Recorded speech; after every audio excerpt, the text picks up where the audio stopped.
So, does job hopping actually work in the year of 2024? Or what exactly is the best career advice? I came across this tweet the other day and I kind of wanted to talk about it and give my thoughts about it because I've been in the tech industry for a little bit, I think a little bit over 5 years now. So, as a young adult and a young individual who's kind of going through the motions of building out his career, these are kind of my initial thoughts on this tweet. And obviously, I'm going to put the tweet up somewhere.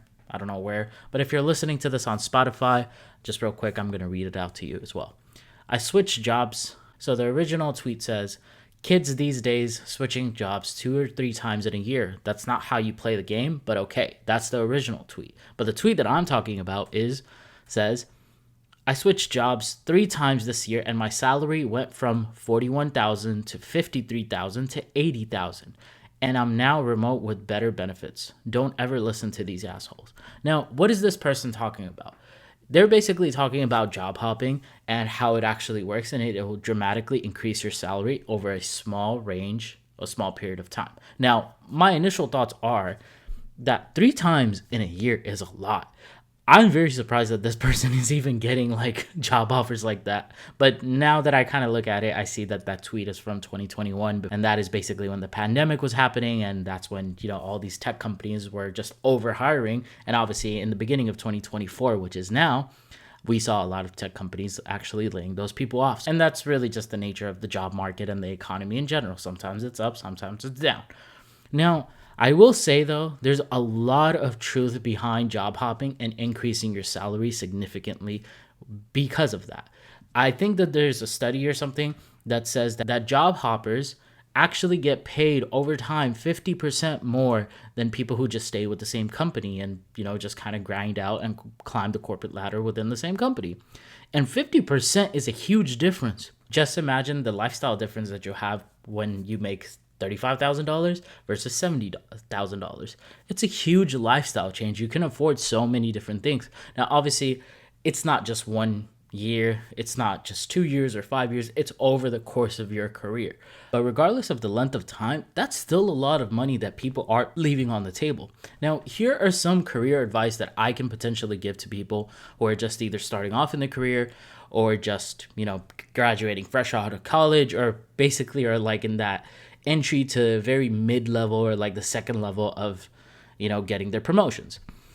My advice is always be loyal to yourself. It doesn't matter what exactly is going on in the world. Always be loyal to yourself and always be loyal to what you need from this life and what you need from a job. What do I mean by that? Do I just mean that, you should not work hard at the career or the job that you're currently at or the company that you currently work for? No, I'm saying you should work your ass off for them, but you should work as long as they pay you. Because let's be honest, right? They're paying you for a reason. They don't just pay you just because it's the right thing to do. No, they pay you for a reason. They pay you a certain amount because you make them more money than they actually pay you. And if they didn't make any money out of you, then you probably wouldn't be getting paid from it. Think about this. NBA players, I'm a huge basketball fan. All these different players have multi and $100 million worth of contracts, not because the NBA has like a good heart and they're just cutting checks for everybody. No, it's because the NBA is a multi-billion-dollar product, so therefore they're going to pay their players accordingly to that because of the output that they actually provide. Because if those players with that specific skill set, with that specific talent, if they didn't exist, then they would not make their billions. So it's kind of a mutualistic relationship, as you will. And that goes for the same for any business, any company whatsoever. If the owner of an NBA team somehow found out that a player is being detrimental to the team, whether it be on the court or off the court, you know damn well that that player is gone. What is the difference between you, the NBA, as a company, and you as an employee versus an NBA player? There is no difference. So with that being said, obviously work hard, but also try your best to look for other jobs as well, especially if you're not happy, especially if you feel like you're getting underpaid. I would highly advise everybody to go ahead and interview and try to apply for other jobs, especially if you feel like you're getting underpaid, at least. And if you job hop, I would job hop like every year or so, maybe even every 2 years. I think that's completely fine. 3 jobs in 1 year kind of does set off some red flags even within me, even though I'm a millennial.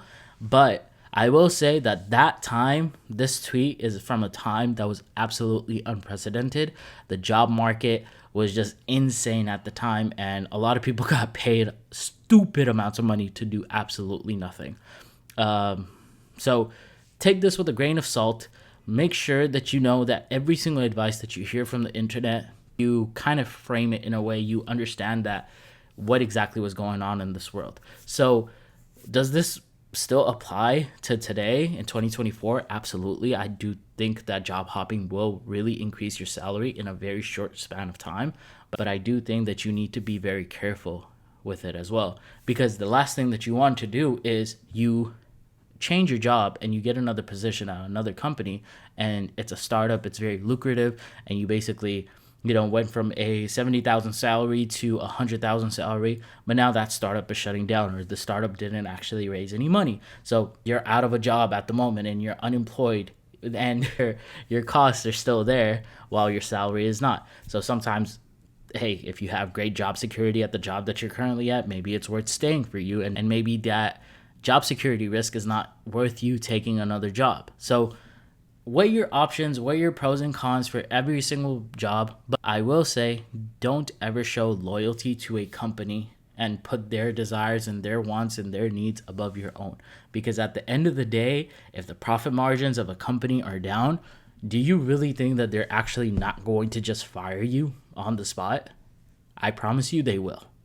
So you need to go ahead and do what's right for yourself, for your family, and for your future as well. Anyways, guys, this was episode number 99 of the Daily Lessons podcast. Guys, if you enjoyed this episode, if you learned anything from it, I implore you, I plead with you, please just hit that subscribe button, because it means the absolute world to me. And if you're listening to this on Spotify, make sure to hit that subscribe button on YouTube as well. And I'll keep on making videos like this. I hope you guys are entertained, and I hope this is all informative. Leave a question down in the comments below on my YouTube channel, and I'll see you guys in the next one. Bye, guys.